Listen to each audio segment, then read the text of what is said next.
এই 200 টাকার ভাড়া, 500 টাকা, 700 টাকা, এই গাড়িতেই। আর আপনার বাসে তো আছেই 800-900 টাকা করে। এগুলা তো যাইতে মাত্র 200 টাকা দিয়ে। তারপরেও যাইতে হবে, দেশের বাড়িতে বাবা মা আছে, ঈদের আনন্দ তাদের সাথে উপভোগ করবো এই জন্য। বাসে ভাড়া তুলনামূলক বেশি, আর আপনার হলো বাসে সিট পাওয়া যাইতেছে না। পাওয়া যাচ্ছে না, হ্যাঁ, মানে দাঁড়িয়ে দাঁড়িয়ে যেতে হবে আর কি। এখানে তো অন্তত পক্ষে বসে যেতে পারবে। ভাই রিক্স এখানে নাই, এটা বাসের তুলনায় কম, স্লোলি যাবে, আস্তে আস্তে যাবে, আমার মনে হয় এটাতে সেফ। আমি এখনো মানে সিদ্ধান্ত নিতে পারতেছি না, ঠিক আছে? এই কারণে যে এখন বাসে যাব, কারণ বাসে তো টিকিট নাই। এখন ট্রাকে গেলে তো মহিলা মানুষকে নিয়ে গেলে তো একটু সমস্যা না, সেক্ষেত্রে এখন চিন্তা করতেছি।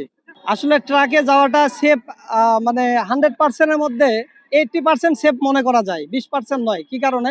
যেহেতু রোদ রোদ গরমের দিন, ঠিক আছে, সেক্ষেত্রে রোজা রমজান মাস, এক্ষেত্রে যদি জার্নিং করে তাহলে শরীর ক্লান্ত হয়ে যাবে।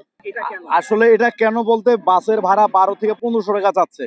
তো সেক্ষেত্রে উত্তরবঙ্গের মানুষ যেগুলো যাবে, তো 300-400 টাকার ট্রাকের ভাড়া বিদায় ট্রাকে উঠতেছে। তো সুতরাং আমি যেটা বলতে চাচ্ছি, বাসের ভাড়াটা যদি একটু কমিয়ে দেয়, সেক্ষেত্রে মানুষ জানি বাসে যাইতে পারে। এখন জীবনের ঝুঁকি, টাকা তো থাকতে হবে। এখন যদি টিকিট কাটতে যাই 1500-2000 টাকা নেয়, কিংবা 1200 টাকা নেয়, সেই সামর্থ্য তো নাই। অনেকের সেই সামর্থ্য নাই, 300-400 টাকা দিয়ে যাওয়া যায়। এই জন্য ট্রাকে আর কি। বাসায় তো যাইতে হবে, দেশে যাইতে হবে।